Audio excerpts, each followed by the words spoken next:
Speak. Oh, Batman, you sound impatient. That is good. That is very good. You'll need that to solve my little game. You may have heard that I have been providing salvation to the mindless drones lucky enough to answer my calls. Hardly salvation. You've been killing them. That's a question of perspective. For example, from where I'm standing, I can see 3 little piggies just waiting for me to cure them of life.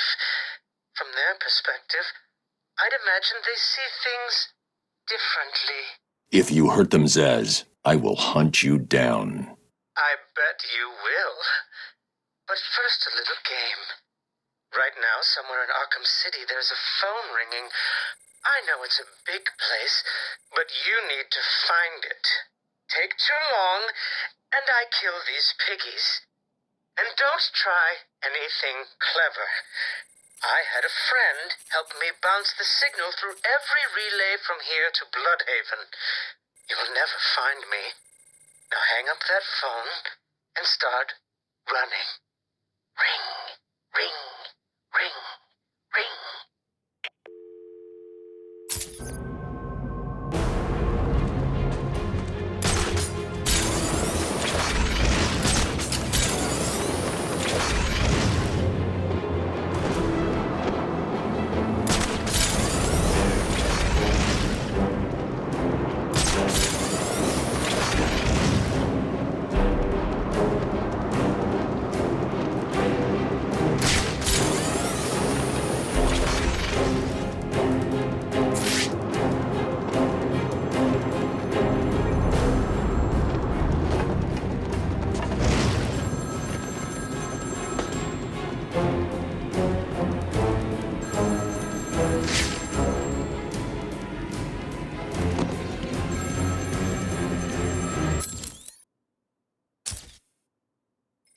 Did I ever tell you about my first kill, Batman?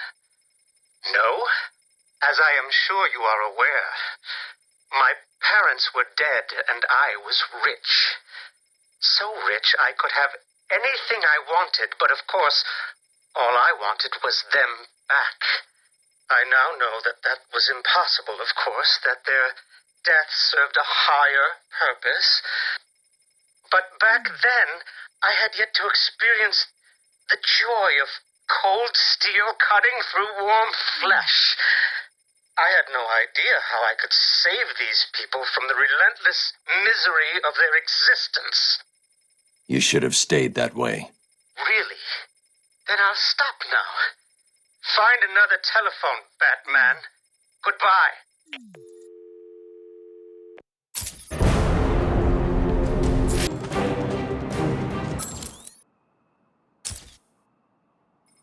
You made it. I think I will continue my story. I feel the need to talk, to confess maybe. I was rich and alone, but not for long, of course. I took to gambling, or maybe it took to me. If only I had been good at it. I may not be where I am today. As my life spiraled out of control, I desperately formed a plan. A plan to win back my parents' money and be happy again. It didn't work, of course. Plans like that never do. But as I stood outside the Iceberg Lounge on that hot summer night, I remember feeling something. Hope, maybe.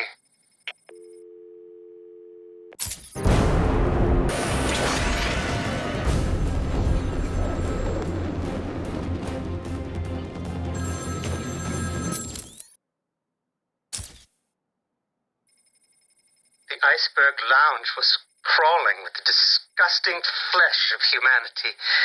You could find anything there. If you had the money, of course. At the beginning, I seemed to be winning. The cards all went my way, and I found myself at the owner's table. For some reason, I thought I would win, that he would play fair. I looked around the table. I saw the people I was against. Card sharks, thugs, princes. and the disgusting midget who ran the place. One by one, they all lost or folded. The chips were piling up, and it was just him and me.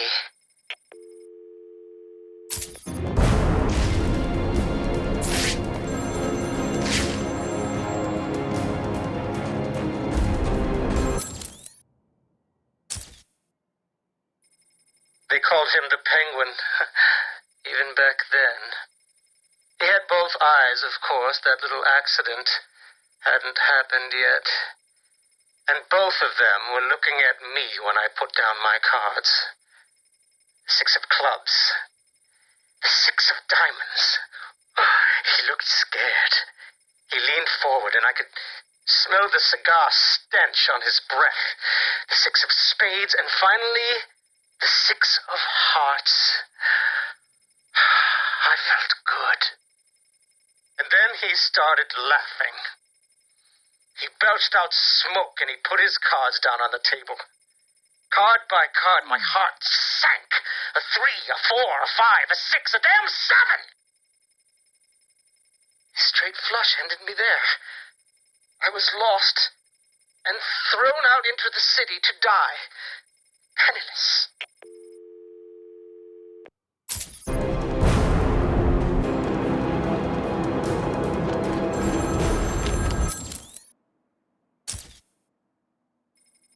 Imagine what it was like, Batman?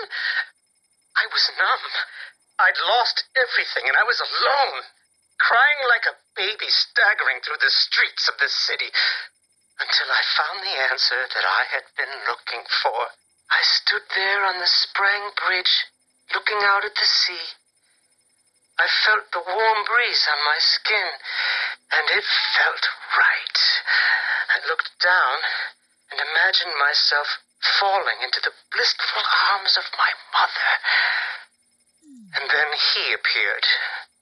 He held out the knife and demanded my money. My money! Can you believe it? I looked into his cold, desperate eyes, and I saw something familiar. Something inevitable. I saw oblivion. I saw that we are all the same, stuck on a miserable loop that demands salvation. So I gave it to him.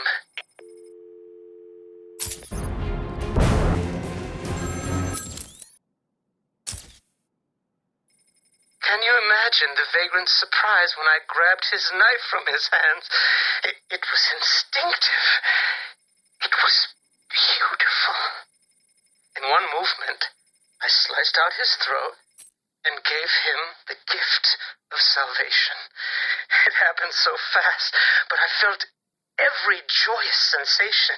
The blood sprayed over my face, and I saw what little life was left in his eyes leave. But then it was over.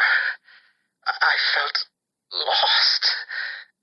Like it had been meaningless, that no one would acknowledge my sacrifice. And then it happened. Without realizing what I was doing, I plunged the knife into my forearm and cut deep. It was incredible. I felt my body elevate to a higher place. It had become a temple to my work.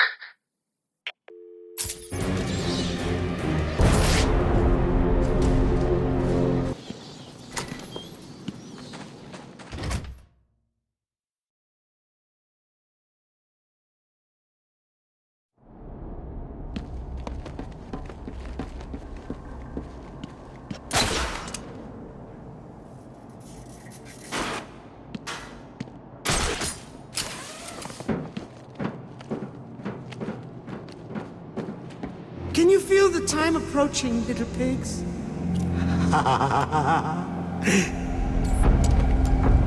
You're probably praying I will end your lives quickly.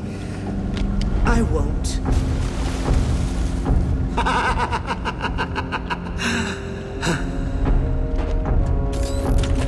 Your life is over. Accept it and prepare yourselves to sink into the oblivion of nothing. Mwah. My body is a temple dedicated to your memory.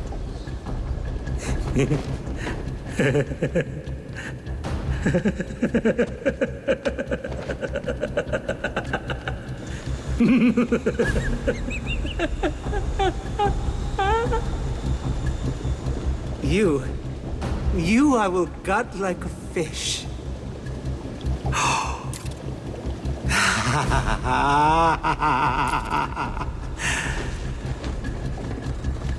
Oh, this is a glorious day for you to die on.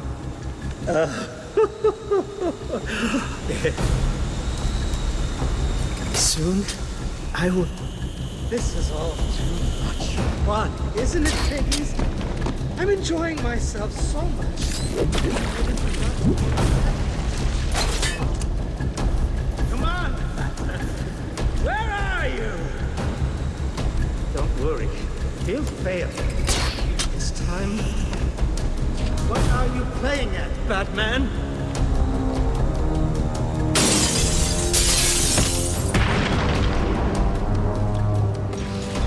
This is not over. It cannot be over. My blade will bathe in the crimson rivers of blood that will pour from the holes I cut into your body. You cannot deny me the mark. I need to make the mark. It's all I have left.